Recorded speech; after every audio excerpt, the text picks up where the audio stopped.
सुनेत्रा काकींना राज्यसभेसाठी शुभेच्छा असं वक्तव्य युगेंद्र पवार यांनी केलेलं आहे आणि अजित पवारांचे कार्यकर्ते उत्साहात असतील असंही युगेंद्र पवार म्हटलंय। तर विधानसभेसाठी माझी अजिबात तयारी सुरू नाहीये असंही त्यांनी स्पष्ट केलंय। युगेंद्र पवार आता आपल्या सोबत आहेत, त्यांच्याशी आपण संवाद करणार आहोत। दादा, साहेबांसोबत तुमचा दुष्काळी भागाचा दौरा चाललेला आहे, शेतकरी काय प्रामुख्याने मागणी करत आहेत?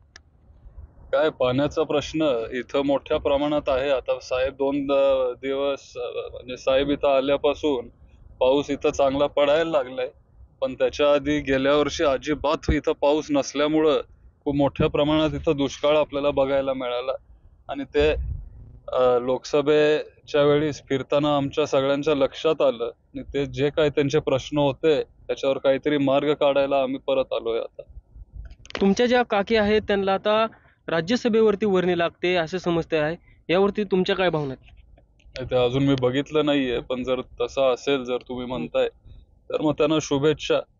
काटेवाडीत त्यांच्या कार्यकर्त्यांकडनं फटाकडे फोडत आनंद साजरा केला जातो। चांगली गोष्ट आहे, त्यांचे कार्यकर्ते असतील, उत्साहित असतील, त्यांना करू दे। साहेबांसोबत आता तुम्ही बारामती विधानसभेतले जी दुष्काळी भाग आहेत त्याची पाहणी करतात, कुठेतरी विधानसभेची तयारी तुमच्याकडनं चालू आहे? नाही, अजिबात नाही।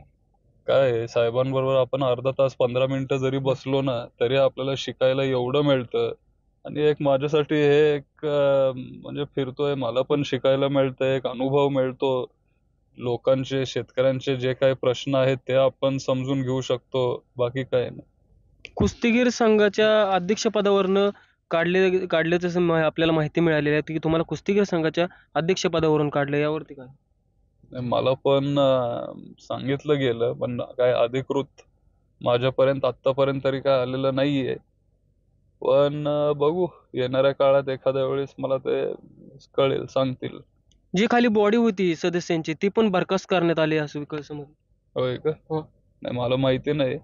माझ्या फक्त कानावर आलंय की जे कोणी आपलं तुतारी किंवा पवार साहेबांचं काम केलं बॉडीमध्ये, त्या सगळ्यांना कमी करण्यात आलंय। विधानसभेत जर तुम्हाला उमेदवारी संधी मिळाली तर महत्वाचे मुद्दे कोणते तुम्ही घेऊन जाताल बारामतीतून?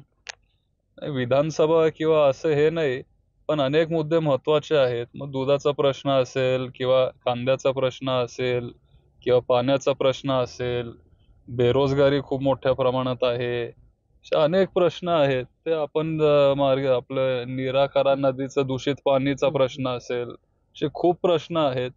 मग त्या सगळ्यावर आपल्याला काम करावं लागेल आणि काहीतरी तिथं सोल्युशन आपल्याला काढावं लागेल, द्यावं लागेल।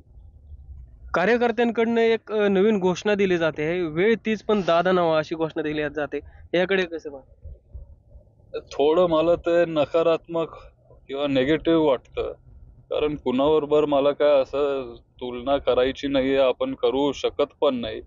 कार्यकर्ते काय त्यांच्या उत्साहामध्ये ते काही गोष्टी बोलून जातात, पण मी माझं काम करतोय आणि माझ्या पद्धतीने मी पुढे जायचा प्रयत्न करतोय।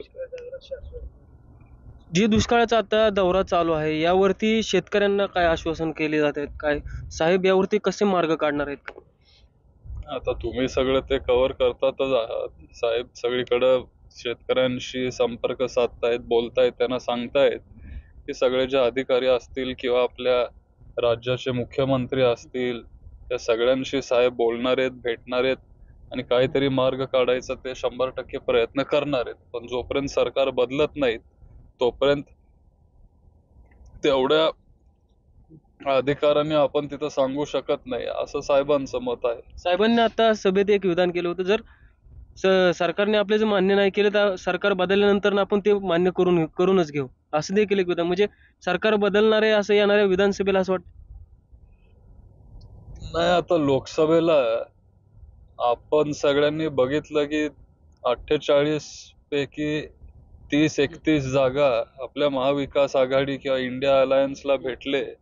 लोकांचं कल आपल्या बाजूने आहे, म्हणजे महाविकास आघाडीच्या बाजूने आहे आणि विधानसभेला पण ते आपल्याला बघायला मिळेल।